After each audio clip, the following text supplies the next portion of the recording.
Oh my god, what is going on? Hello, good morning, good afternoon, good evening, or good night, depending on when and where you're watching this. Welcome to Tea Time with Tabi, March edition. If you don't know what Tea Time with Tabi is, well, let me tell you. Tea Time with Tabi is a monthly video series where I talk about tea, drink tea, and spill the tea on the books I have read this month. Wow, March. What a month. What a month in terms of the world. What a month also personally for me. It's just been like chaotic. So I do apologise because I did say I'd drink a different tea, but I haven't had time, friends. I just haven't. So I have made a tea schedule though. So next month I will be drinking something other than PG Tips. As always, no spoilers unless it isn't the first book in a series. Of course, I will list the timestamps so that you can skip. And I have made sure that next month I am not starting and finishing with two books that are not the first in a series. Let's do it. As always, a moment for this month's reads. Y'all, this is why I'm going to the gym so much, because these are heavy. Heavy. Oh, well, we went across a lot of genres this month. It's also quite a highly rated month, the most highly rated of 2022. I mean, we're only a quarter of the way through the year. I thought it was interesting that I gave two books 5 stars. Usually I'm pretty picky about 5 stars. Some of my favourite books of all time are not 5 stars because you've got to try and objectively review versus subjectively review something within its genre.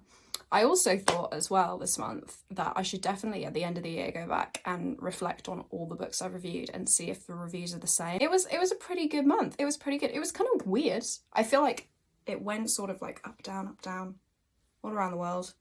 Some weird places. So I'm excited to talk about them and definitely spill some tea. Number 1, The Crown of Gilded Bones by Jennifer L. Armentrout, and this got a 4.5 out of 5 from me. Now, if any of you follow Book Talk or Bookstagram or Book Twitter, I don't know what the equivalent is for Twitter, Book Tweet, you will know that there's been a bit of controversy around this series for a number of reasons, some of which I totally agree with, some of which I disagree with. It's totally personal, but I'm not really going to talk about that because a lot of the controversy stems from her latest book in the series, which is the one after this, which got released 2 weeks ago, maybe 3 weeks ago.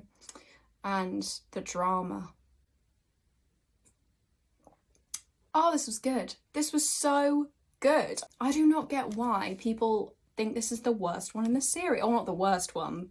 From Blood and Ash is the worst one. I thought this was amazing. Really, for fantasy romance, I thought it was fab. Look at all the tags. Ooh, ASMR. I thought it was really interesting and it combined a lot of different elements, which was really clever, and she's really grown as a writer, so I thought that was a really interesting journey to watch. I think the reason that maybe people didn't like it is because it's got more plot than romance. Book 2 ends. We find out Poppy has the blood of the gods and everyone in Castile's kingdom, the kingdom of Atlantia, is bowing down to her and like, all hail. Book 3 kicks off from there and it goes south pretty quickly. Poppy gets captured by some rogue dissenters and some traitors in Castile's group, guild, legion? I don't know what the right word is for them. Poppy gets captured and she gets held in this prison, which is made with the bones of gods, I think, or it's to hold people with divine blood in them. And she eventually gets rescued by Castile, and most of the book focuses on the war between the two kingdoms. So they go to fight the Queen of Blood and Ash, who Poppy was supposed to go to and ascend with before Castile rescued her, kidnapped her. It's very morally grey there. And we see a lot of the Kingdom of Atlantia. We see a lot of Poppy's relationship with Castile and how they're in love and how that grows, and her relationship with Kieran and Castile. And they also have to struggle with the decision whether they're going to become king and queen of Atlantia, because obviously Castile's older brother, Malik, is missing.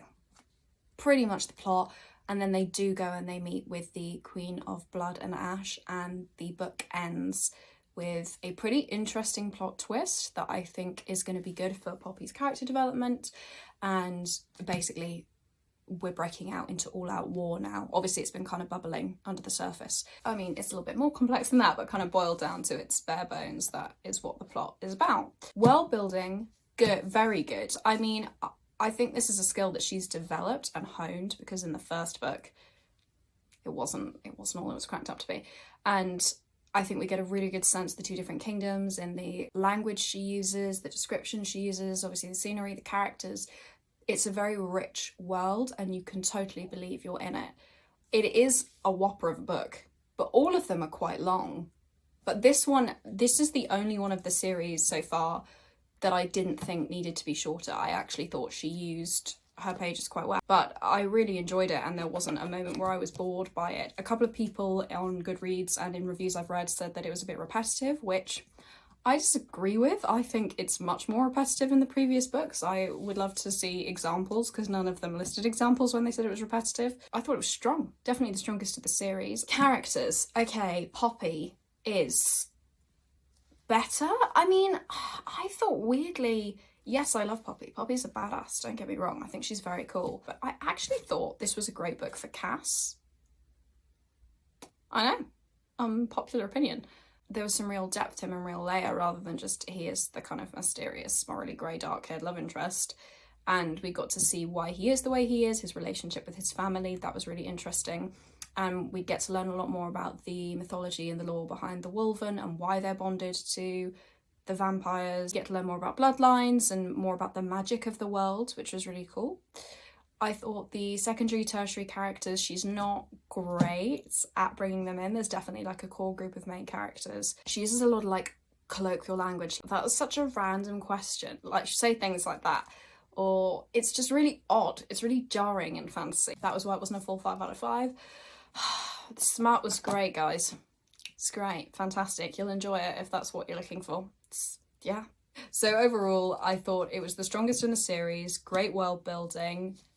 Character development, yes, but that's not the reason to read it. It's got a really interesting plot for fantasy romance with a clever plot twist. And I think it leaves a lot of scope for the rest of the series. I think there's a lot of places to go with it. I will be intrigued to see what happens once all the drama has died down. But I really recommend it, although it's one of those things where I kind of wish you didn't have to read book 1, because book 1 is a bit of a slog. Ranked it against my favourite other fantasy romance, A Court of Mist and Fury, but I think A Court of Mist and Fury just cinches it for me, even though it's the same rating, 4.5, so yes. On to number 2. This is another recommendation from my wonderful friend Sophie. Number 2, The Seven Husbands of Evelyn Hugo by Taylor Jenkins Reid. This got a 5 out of 5 from me. I was super nervous to read this because it's really hyped up on BookTok and Bookstagram, and it's one of those things where it's like, is it overhyped? And everyone had said such good things about it. I thought there's no way it can possibly live up to this, and I was wrong. This book made me feel so many things, but let's talk about the plot first. So it's told through 2 different perspectives. You get Monique Grant, who's a 33-year-old reporter, and Evelyn Hugo, who in the kind of present timeline of the book is in her 80s, and she agrees to have an interview with Monique to talk about her life, this kind of scandalous, famous life, and the 7 different husbands. You get a real sense of kind of the golden age of Hollywood. So Monique goes for this interview.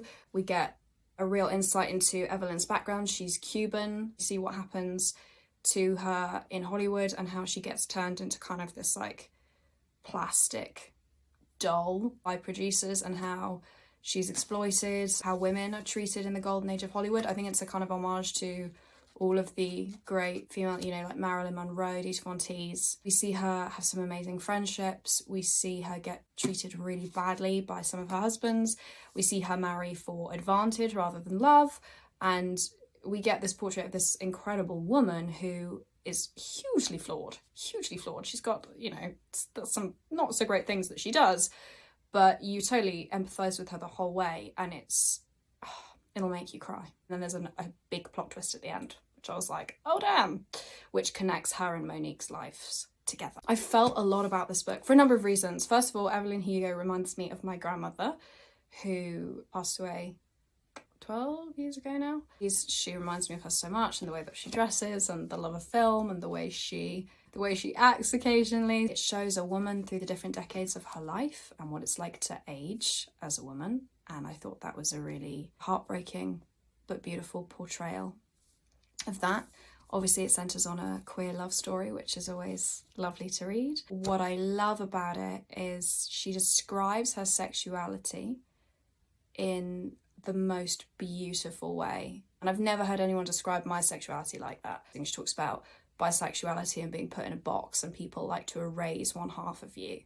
It was amazing. I burst into tears a lot in this book, not at particularly sad bits either, just bits of empowerment, bits of like loss of friendship. I love her friendship with Harry in it, who's kind of like the only good male character in it, really. Harry is so lovely and their friendship is so wonderful and they both kind of understand each other. Throughout the book there are kind of news clippings of different moments being reported on, which I thought was amazing, and also how prevalent, I mean, in everything that's going on. The characters are phenomenal. You get such a feel for everybody, but even though Monique actually isn't in it very much, she just creates such rich characters and it's such a beautiful read. You could easily read it in one sitting. I don't know, I feel that's kind of disrespectful to the author because it takes a long time to write a book, but you could read it in one sitting. It's that gripping and that engaging. If you kind of shut yourself off from the rest of the world and you read this, you are in 1950s, 1960s Hollywood. It's amazing. It really is like stepping through a portal. Just everything from the fashion to the cars to the way they eat, it's just brilliant. It's really cool. And I also, obviously, as someone who's going into the film industry, I loved reading about, I know it's fictionalized, of course it's fictionalized, but you know, some of it is certainly steeped in truth, and the way that the film industry works and how it actually hasn't changed very much. It's just brilliant. I know I'm gonna overhype it too. It's absolutely fantastic. It's such a gem of a book. It's one of those rare gems that you pick up and you just totally fall in love with. Recommend to literally anyone and everyone because it's just a brilliant story and it will make you forget about all the shit that's going on in the world for a few moments. So worth it. Thank you, Sophie. Love it. Love it, love it, love it. Don't really have anything negative to say. Do I? No. Number 3, The Gilded Ones by Namina Forna. This got a 4.5 out of 5 from me. Oof. It's good. Focuses around our main character, Decca, who lives in a village where at the age of 16 you have to attend the blood ceremony or the purity ceremony. I think it's the purity ceremony. And they basically cut your hand, and if you bleed red, then you are pure and you can be subservient and marry men. Or if you bleed gold, you are a demon and then you are subjected to finding your final death, which is basically these girls who bleed gold. It takes a lot to kill them. Some of them are almost immortal. And so it's pretty harrowing. They like do some pretty awful stuff to her. They kill her in lots of different ways and they can't kill her. And then she gets taken by this character called White Hands. Yes, White Hands, to the main kingdom. And it turns out that all these girls who bleed gold are these kind of super incredible warriors, of course, because they don't die. Like, literally their heads will get cut off and then their heads will stitch back onto their bodies. It's pretty cool, actually. And they get assigned, so you have the kind of male soldiers and they sort of buddy up with them, and then this group of girls that get sent to this camp to train to become the ultimate warriors, and they're called the Alakai. So they're training to fight against this race of creatures called Death Shrieks, which are kind of they basically make a noise and people die at the sound of the noise, and then they're also just pretty vicious and brutal. What I loved about it was the power of female friendship, and there are so many different kinds of women represented in this book. It was just absolutely fantastic and such a brilliant read. It's her debut and she's a screenwriter, which is intriguing because it does read like a screenplay a little bit more than a novel. Almost like too pacey. It was like too much show and not enough time. It ends up in kind of an all-out battle between these creatures and these girls, the race, the Alakai, and then huge plot twist about what they actually are. And the novel ends with a very different kind of war. This is tricky. The world building is good, but it's quite a small world. So we're kind of in the world of the camp and then we're in the world of the battle. I feel like that's something that she's going to expand on more in the second book. She doesn't really have, the plot almost doesn't allow for it in the first book for her to expand and talk about it. I mean, no shade on the Hunger Games, but it's really brutal. Like, if you thought Divergent or Hunger Games was bad, this is pretty horrific. Definitely, I do recommend, but probably to people only 16 and up, because some of the stuff, even I was like, oh wow, that's quite intense. It's brilliant. It's so pacey. Wow, there is not a moment where you're almost struggling to kind of keep up with these characters and this plot. The women in this are so cool. Women of all ages, of all ethnicities, all identities, all sexualities.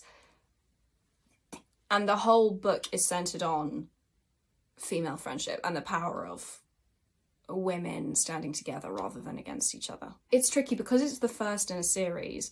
I don't think the first in a series can ever be a 5 out of 5 because you're setting up for an incredible plot. It's also not too heavy on the fantasy lore, which is actually, I think, a good thing, because sometimes when you pick up a straight fantasy book and it's like, oh my god, there's too much going on. She explains it without info dumping. There's also some really cool creatures in it. Don't have any tea to spill so far. Highly, highly recommend. It'll make you feel everything. Long and short of it, love it. Fantastic debut. I think it will get stronger as it goes on. It's absolutely fantastic and I think you will enjoy it. Oh, I have some tea to spill on this one. This is number 4, Heir of Fire by Sarah J. Maas. It is the 3rd book in the Throne of Glass series, so you can obviously skip if you don't want spoilers, but I'm going to spill some tea on this one. Throne of Glass. People go on and on about this series, how it's the greatest YA fantasy series. I don't think it is. This one is ranked the best generally in this whole series of 7 books. I don't know why.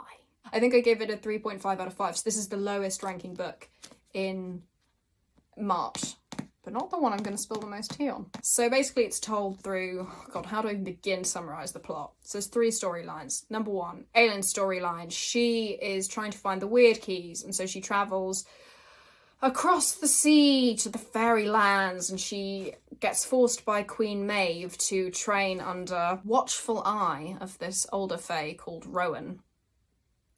I really don't get why people like Rowan. And she basically gets taught to kind of hone her powers. It turns out she has fire magic, which is like one of the rarest magics apparently. But there's also a kind of conspiracy with people dying in that kingdom and they're trying to figure out why.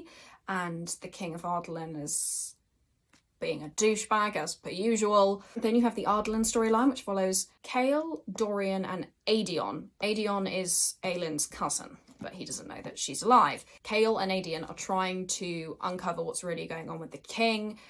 Dorian got done dirty in this book, okay? Why did they do my guy Dorian so bad? Yeah, I didn't really care much for that storyline, not gonna lie. And then you have the only storyline that I was living for in this book, Manon. She's an heir to one of the witch clans, the Iron Teeth. She has this team called the 13 who are like highly trained witches, and they're so badass. They're also bonding with their wyverns. They get their own dragons, and part of their storyline is they have to train how to train your dragon.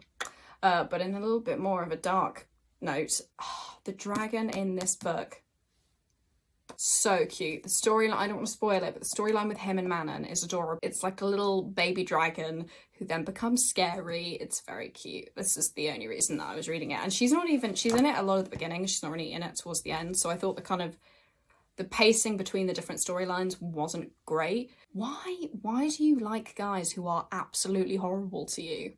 He's not even morally grey, he's just an arsehole. Why do you like that? He's just annoying. Also, Rowan over Reese? Really? No. Come on now. Maybe him and Evelyn deserve each other though, because she's also equally annoying, so maybe they'll be fine together. It was the first book I've read by Sarah J. Maas that was not pacey at all. I don't know what was going on, but it felt like she was trying something different, and I tell you what, it wasn't working. So character-wise, the only character I cared about was Manon and Abraxas. So cute little dragon. Aedion, Chaol are just like bland, boring, beige porridge. I just care nothing about them. So I was really only in it for Manon and the witches and the dragons. And no, Throne of Glass fans think this is the best one. I think you're all wrong. You know, there's 4 more books in the series, so I'm not really at a point where I can recommend it. And there's also a prequel, which is what I'm going to read in April, the prequels, novellas. I don't really know how to feel about it. I just don't get why it's ranked so highly. I really don't understand. Am I missing something? Did part of the book not get printed? It's also very long and could easily have been, for what it is, and could easily have shaved off a considerable amount. World building was probably the only strength. Sarah's amazing at world building. The witch's lore was so cool. Just a bit meh. So the tea I'm spilling is, I don't think it's that great. This is A Bigger Picture by Vanessa Nakate, and I gave it a 5 out of 5. This non-fiction is about bringing a new African voice to the climate crisis. It's just brilliantly constructed. The way it's told is absolutely fantastic. It will, my review for this one will be quite short because I don't have a lot to say other than it's brilliant. Everyone needs to read this book. There's a great quote in it about how it talks a lot about the global north versus the global south, and how whilst we may all be in the same storm, we are not all in the same boat, and the erasure of the global south when fighting for the climate crisis, and also how the people who are doing the least to contribute to the climate crisis will be affected the most. The stories she tells are not only hugely disheartening and enraging in her erasure, but also the stories of what's happening to our planet. It sums up brilliantly what you can do if you feel like you can't do anything, and it's told through the story of an activist rather than a scientist. I think it's easier to engage with and understand. Her journey of activism, and she talks about how she starts her first protest and holding up these kind of cardboard signs, and how she gets bigger and bigger and bigger, and she gets invited to all these events. But even when she's invited and she's kind of shown to be there, she doesn't get much to say, or her time gets cut down, and people aren't really that interested in listening to what she has to say. And she starts this project in Uganda for installing ecological cookers and solar panels on schools, and she goes around and kind of oversees the installation of them. She is an absolutely fantastic woman. She has done some incredible and amazing things in her few years, and I really don't have much to say other than it'll make you very sad, it'll make you very angry, and it'll make you want to act, and we should all be acting because it is a crisis. At the end you think, why is nobody doing anything when all the evidence is there? It'll definitely make you want to get up out of your seat and go and do something, and she gives some very practical solutions of how you can begin campaigning against the climate crisis. I highly, highly recommend it to anybody who calls the planet we live on home. Not only is it important to be aware of the climate crisis, but it's even more important to listen to different voices telling their stories and their experiences of it. Number 6, this is the tea filled. If We Were Villains by M.L. Rio gets a 4 out of 5 from me. This was recommended to me by Sophie. Thank you, Sophie. I did really enjoy it, but I have a lot to say about it. Let's go. If We Were Villains is set in a kind of elite, prestigious acting college and follows a group of 7 students who are dealing with the pressures of theatrical performance and the internal politics of like studying at drama school. And then it culminates with a murder mystery, obsession, hedonism. It's all mixed up in the pressure cooker of what it's like to be a creative. So someone who comes from a theatre background, who used to be an actor, who knows gazillions of actors and understands the politics of that, it was brilliantly portrayed, I thought. There are like activities they make the actors do in it, which I know for a fact anyone who doesn't know about acting would think there's no way that people actually do that. Believe me, they do. My bugbear with this book is it is the secret history with actors. So first of all, let's talk about the characters, who are somewhat carbon copies of the characters from Donna Tartt's novel. So we have 7 of them. So there's Richard, Philippa, Meredith, Wren, James, Alexander, and Oliver. The narrator, Oliver, is Richard Pappen. I don't know what to tell you. He's Richard. James is very similar to Charles. Wren, Philippa, Meredith are definitely their own characters, and I really enjoyed that. Alexander is Francis, though. It is one of those things where I really do think whichever one you read first is going to heavily influence your reading of the other, even though you know The Secret History has been written way before this. The Secret History is, objectively, it is a better book. Obviously, it's Shakespeare versus Greek mythology. The other thing that I think that Donna Tartt does better is the Greek mythology is really subtly dropped in. This is written a bit like a play, but only some of it is, which I found a bit jarring, but I did think it was cool, and I commend her on that. Very well done. It was nicely written. I love Shakespeare, and even I thought this was too pretentious. There was so much Shakespeare in it. They just quote it all the time. I literally wanted to smack them. I mean, I think it's a fair portrayal of actors at drama school. or actors under pressure, or young actors under pressure. It's so similar. I couldn't completely enjoy it. She could have cut all of his character out. She'd made like Ren or Philippa. I think Philippa would have been a really cool narrator. The whole book would be different, even though there's similar threads. Because it's told in the same way, you're like, what? I was far more interested in the storyline about the kind of politics of what it's like in casting and in theatre. That was cool. I was blown away by that, and the way they talk about sets and the magic of theatre, that was amazing. And this is my thing. I think it had all the makings of a brilliant story that was a nice homage to The Secret History, but was its own story. But it's not its own story. It is The Secret History 2.0, just with actors. Essentially, I'd really love somebody else to read both of these and have a chat with them about it. The world building is good, though. I will give it that due. And her knowledge of Shakespeare is phenomenal. And so you've got a, like, round of applause to that. Like, the whodunit aspect is very obvious. And I think what I like about The Secret History is there isn't a whodunit aspect. It's more a why have they done it aspect. Overall, yes, I thought it was intriguing. It's a very funny study of actors and a slightly true to life study of actors. You will enjoy it if you love dark academia. If anyone loves theatre, I highly recommend. Number 7 is Gleam by Raven Kennedy. So timestamp to skip ahead because this is book 3 in the series. Oh, I do have quite a lot to say about this. First of all, how did we go from 300 pages to 650? My tea spill on this is this series is not as great as I thought it was going to be. Everything that you're looking for does happen.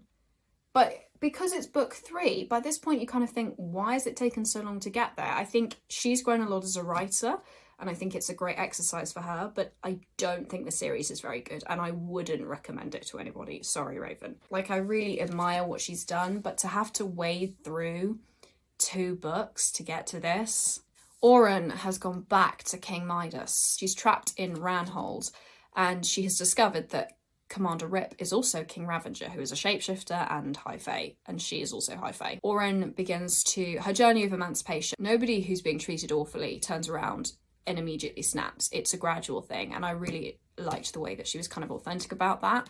The love interest, Rip, I mean, yeah, he's hot. Of course he is, but he's not like... I don't know, just even Rowan is better than him. He just doesn't have a lot of depth to him. He's just kind of very monotone, which is a bit... There was a very cool twist on how Midas gets his power. I really enjoyed that. But it starts off as kind of a Greek mythology retelling, and then it becomes this weird NA fantasy. I feel like she didn't really know what she was going to do with the story. Like, she had the concept, she hadn't really planned the whole thing out. It was fun, fantasy escapism. It's not the best NA fantasy I've read by any stretch of the imagination. You do feel that immense satisfaction of watching Oren put Midas in his place right at the end of the book. I was like, yes. Queen Melina's storyline is just dull. The characters, again, pretty one-tone. Like I said, all of the characters are pretty meh. The secondary, tertiary characters are terribly written. And the spicy scenes were weird. They just felt odd. They felt kind of slightly uncomfortable. The bits that I enjoyed were watching her get her own back against Midas, and that's why it's a 4, because I love the way that storyline was portrayed, but the rest of it, meh. And the recommendations from BookTok are sometimes huge letdowns, and sometimes they're amazing. I feel disappointed because I was holding out real hope, and I feel like I invested so much time into this series. And these books are 20 quid each because she's self-published, and they're also from the States. Most books I buy are under £10. This is not worth 20 quid each. The 4th book comes out this year. I'm undecided as to whether I'm going to read it or not, because whilst I do think it was a cool end, I kind of feel a bit like I invested time into this and it's underwhelming. Oh, on to the final book of Tea Time with Tabi March edition. Number 8 is Circe by Madeline Miller. Wow. 4.5 out of 5. This book. Song of Achilles was cool, okay? And I love Greek mythology. I was really blessed to have some incredible classics professors. Like I said in Tea Time with Tabi February, it was her telling a Greek story, and it didn't feel like her own. This is her story. This is Madeline's story. This is not like, it's so brilliantly told. It's almost perfect. I mean, it's just fantastic. If you want to understand Greek mythology, I would recommend reading this, because it explains the basics of Greek mythology and kind of like gives you a whistle-stop tour of all the landmarks without being overly complex or kind of overwhelming you and giving you too much information. It's really brilliant. So, Plot summary. Circe is the daughter of the Titan Helios, god of the sun, and she is born from him and a nymph, and she's basically treated pretty shittily by her own family. She lives in Helios's halls for most of her childhood, and we watch her. She's basically an outcast. She's pushed to the side. She's always told that she has no power, she's unimportant, she's ugly. She just kind of gets all these awful things said about her. And one day her uncle Prometheus, who is being punished by Zeus for being kind to humans, she basically commits an act of bravery and she offers to console him after he's punished by one of the Furies. And that's where you start to see her kind of come into her own. She then discovers that she's a witch. She has the power of witchcraft, although there's a lovely description about how being a witch is more about will than about power. It's really cool. And she ends up turning a human man she falls in love with into a sea god, and this horrible girl into Scylla, this horrible girl into the famous six-headed sea monster. And she basically says, this is my fault. Her father doesn't believe her. And then Zeus comes down and says, yes, you are a witch and I'm going to exile you to this island forever. Oh my god, it's an introvert's dream. And also, go her. She literally, she goes to this island, right, in exile. She's a witch. She learns how to make all these cool spells. She gets a familiar who's a lion. She tames all the animals. She's just walking through her island, making spells. The house cleans itself. This is everyone's dream. I was like, this is fantastic. Exile? No, thank you. Hermes then comes. She's sleeping with him, but she's not she doesn't really care about him, and he's just there for that purpose.